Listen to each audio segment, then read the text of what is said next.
Well, thank you all for joining us again for this, our 12th podcast, a nice big round biblical number of 12. Congratulations in making it this far into the reading of the Bible through the year. And we start in 2 Samuel. We move through the reign of David, the drama of succession, and begin to look at Solomon's reign. There is something of a soap opera quality to this part of the scriptures. We see all of the various comings and goings and doings and toing and froing of all of the different children of David.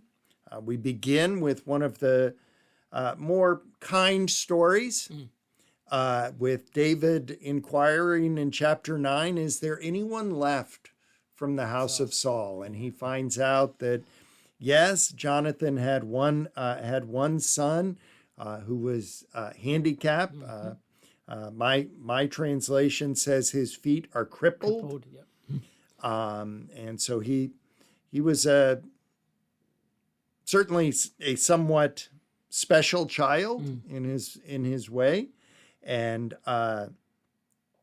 David promises, you will always have a place at my table. Yeah. And he will stay together. From there, we move into probably one of the more famous David stories, the story of David and Bathsheba. I usually point out in Bible studies that it says in chapter 11, at the turn of the year, the season when the kings go out to battle, David remained in Jerusalem. Yeah. I think that's the key moment in this story. For me, it's a reminder that David wasn't doing what he was supposed to do. He was supposed to lead Israel into battle. However you want to understand this idea of the people of faith going to war. But he stayed home, and as I term it, boredom leads to bad ideas.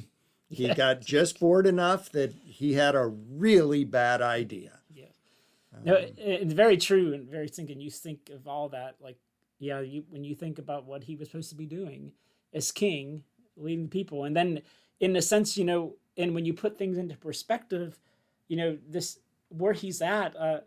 He's on top, and it's like a hill, and it's just a sloping hill, they said, where his location was. So when he's on top, it's easier for him to look down into the houses or the rooftops of those that are below him, and it was through the looking that got him in trouble. But again, if he would have been doing what he was supposed to be doing and leading the people, this might not have happened. There's a clear contrast between David and Uriah. Yes. Oh, gosh. Here is David, the king of Israel, who isn't going into war, who isn't going to fight, and instead is engaging in other activities. Meanwhile, Uriah, when he comes back, first of all, he's a Hittite. He's not even one of us. When he comes back, he won't even go into the house where his wife is because, as he says, who am I to enjoy comforts when the ark of God is and the army is at war? Clear contrast of these two.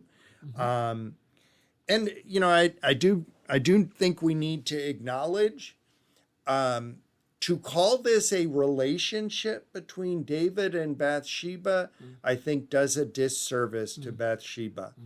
There is no indication at any point in this story that Bathsheba either did anything to bring this on herself, or that she consented. Right.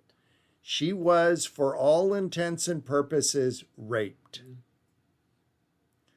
And yet, through the centuries, we call it a relationship, and I think that does her a disservice. Yeah, I agree. And in these situations, because you see it, and he's the one that calls for her, for someone to go get her and bring her up, and then, like you said, and after the sense, when he calls to bring Uriah home, and Uriah won't go into the house but to stay outside, he in turn makes it worse, because then he puts orders out for Uriah to be put on the front line so that he'll die, and then he can take then Bathsheba as his wife to cover, because he thought it was going to cover up the pregnancy.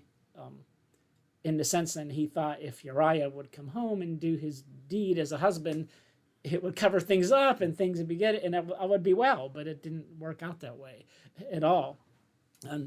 And so when he comes home and they do this, it's in her mind, you can see in a sense when Bathsheba hears about Uriah's death, she truly does mourn for him, and it says it was after the time of mourning when David sent for her. So in respect for, in that aspect, he did do one thing right, to let her mourn her husband in that aspect, but at the same time,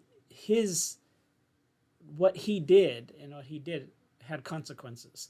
And Nathan comes aboard and gives him a parable, so to speak, of how this would happen. And in hearing this parable, David gets angry. He said, as surely as the Lord lives, the one who did this is demonic. He must restore the ewe lamb 7 times over, because he did this and because he had no compassion. And Nathan says, you are the man. And he gets, it's all of a sudden brought to life of what he did and how he went against God in these senses. And of course, the tragedy of the story is that it is the child from that that truly pays the consequence. Although David certainly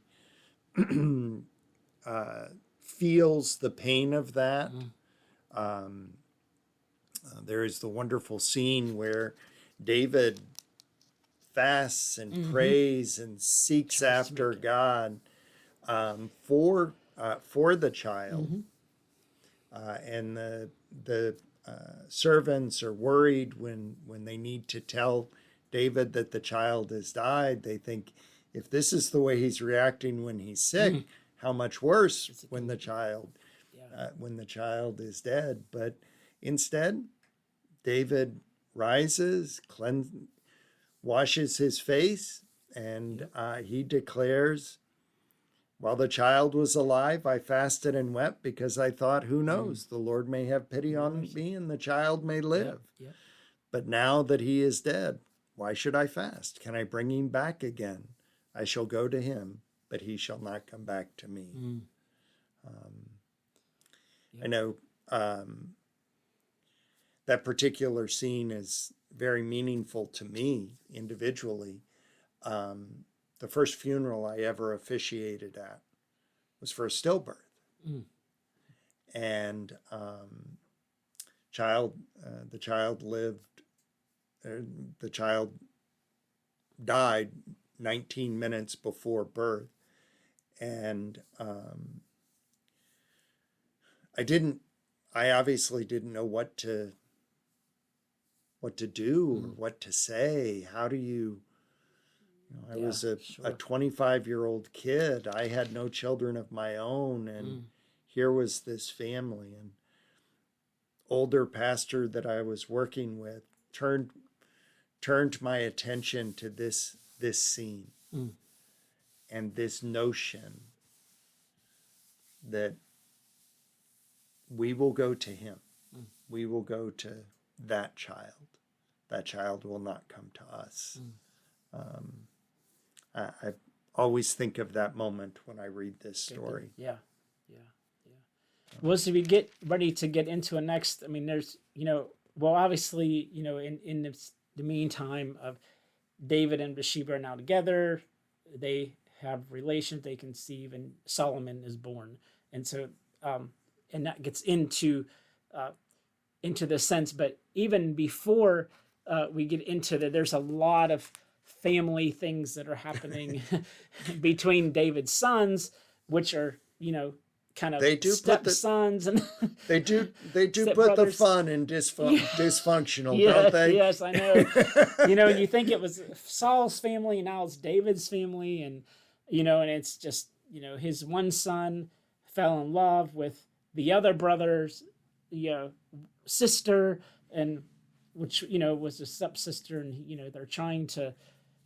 I'm not sure we can call that falling in love. Well, he thought he did, but he didn't.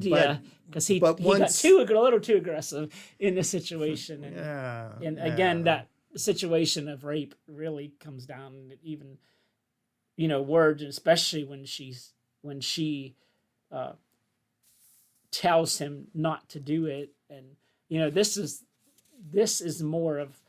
Like you can hear when she says, "Don't do this. No, don't do this. It's not right. You're not supposed to do this."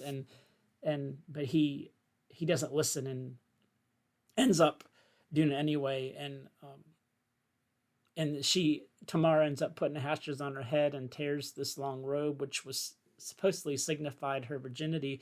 And now it's tore, and it is basically made her. Look in shame. But then when Absalom finds out what happens, they go and they hear about things, and nothing's done at the time at the beginning, but it's a couple years later when Absalom still nursing that grudge, near that grudge, and really that sister thing, realizing it comes up, and Absalom has an opportunity, and he ends up killing Ammon because of the situation of what was, and so then David is ready to get vengeance on Absalom. So then those two get into it, and Absalom runs away for a little while. They fight. Then Absalom comes back. Then Absalom has himself set up as king. And still David won't discipline Absalom. They kind of him and haw around each other for a little while. And David never quite gets around again. I think I made the point back in Judges that one of the truths that comes through in Scripture is that biblical families do not really represent these paragons of virtue. You would think you have a good and faithful father who has children. You would think the kids would grow up, but no. There's all sorts of ways for families to go wrong. And through all this, you see the battles keep going forth. And even as they go into battle, David now he's getting older, almost to the point where his servants like he's too old to go out onto the front lines anymore. So he's staying back, and he's given the orders, so to speak, of what's to happen. And one of the last things he says is for them to please protect Absalom. Like whatever happens, just make sure that nothing happens to him.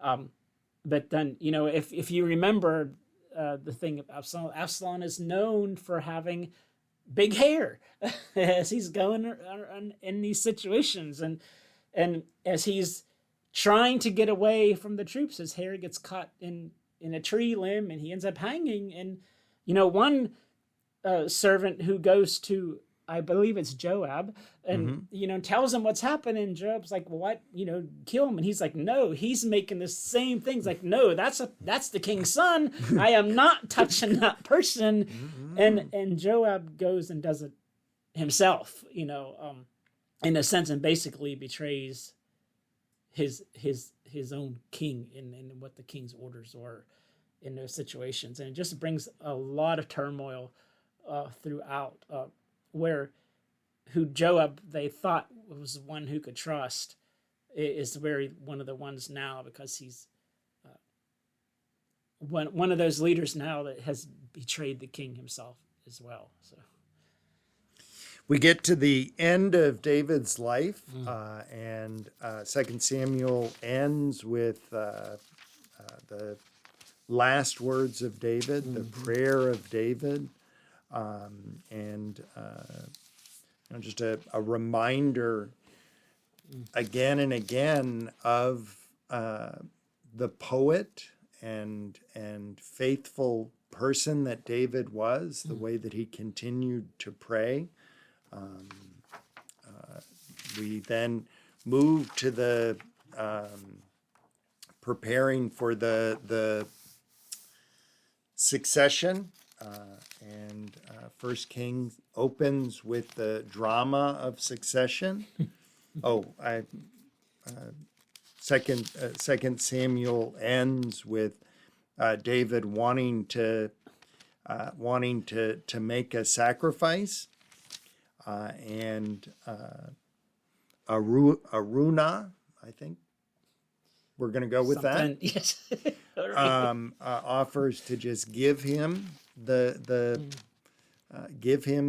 land, and David famously says, "I cannot sacrifice to the Lord my burnt offerings that have cost me nothing." I think that it is important that there is a cost to us in sacrifice. And I think that's a good reminder during this season of Lent. Too often we know that salvation is free, but we treat it as if it doesn't cost something because it is free. There is a tension there. Yeah. This life of faith should cost us something. Yeah, absolutely. In a sense, and that's the whole point of, it cost Jesus his life in the sense, and even in this aspect, these are sacrifices that are happening that people realize, people were sacrificing to God for what God has done for them, as almost as a thanksgiving, and of course that's what Jesus did for us. But yes, I think of Dietrich Bonhoeffer's contrast between cheap grace and costly grace. That cheap grace is grace thrown away like cheap Jack's wares, he says, just given away in the marketplace. But costly grace is really where we stand, because it did cost God the life of his own son. Yeah. And it's grace because that was not too great a cost to pay. Absolutely. And it didn't cost us anything, which is what the grace is. And yet I think it does cost us in the long run. Oh, yeah. To live in that grace does ask something of us. Oh, yes. Absolutely, I agree. It takes us into a new place. Absolutely. Yeah. So we move into the drama of the succession. Adonijah believes that he's the one that should be king. He's the next oldest, and he's the next one in line. He's pretty sure he should become king. Nathan goes to Bathsheba and says, "Get a promise from David." Bathsheba gets a promise that Solomon will be king. David recognizes Solomon as his heir apparent. And then in a strange little story, Adonijah, after David's death, asks for David's concubine, and Solomon sees that as the ploy that it really was, to become king. And we begin to move into Solomon's wisdom. We read the great story of the Lord appearing to Solomon and saying, "Ask whatever you will." And Solomon says, "Make me wise." God says, "That's very good of you. Glad you asked for that. Not only because you ask for that, I'll give you wealth in addition to it." And then we get to the most famous story of Solomon's wisdom, the two mothers and the one baby. That's a story, a thing in itself where, these two mothers, my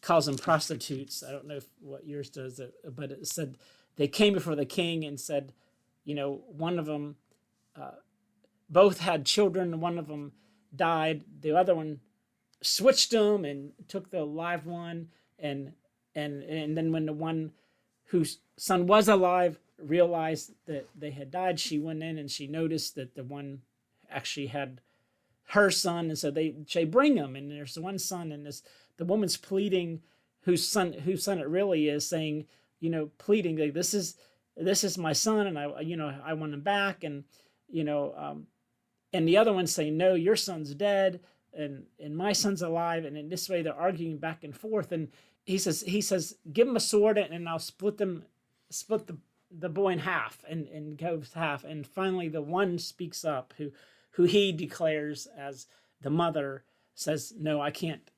Don't kill him, because that wouldn't be right." And the other one was like, "No, half is better than nothing." That's right. Yes, it's crazy.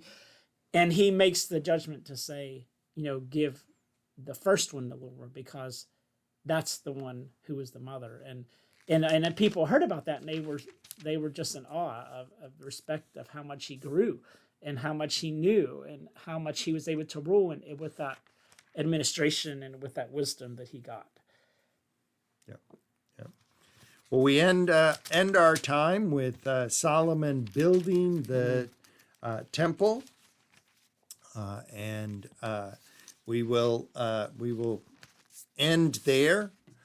Next week we pick up with Solomon's dedication of the temple, and all that will mean. We certainly appreciate your time with us today, and hope that you continue to be reading through the scriptures, even as we are taking a pause for the season of Lent on preaching through the scriptures. Continue your reading, and we will look forward to talking with you again. Yes. Take care, everyone.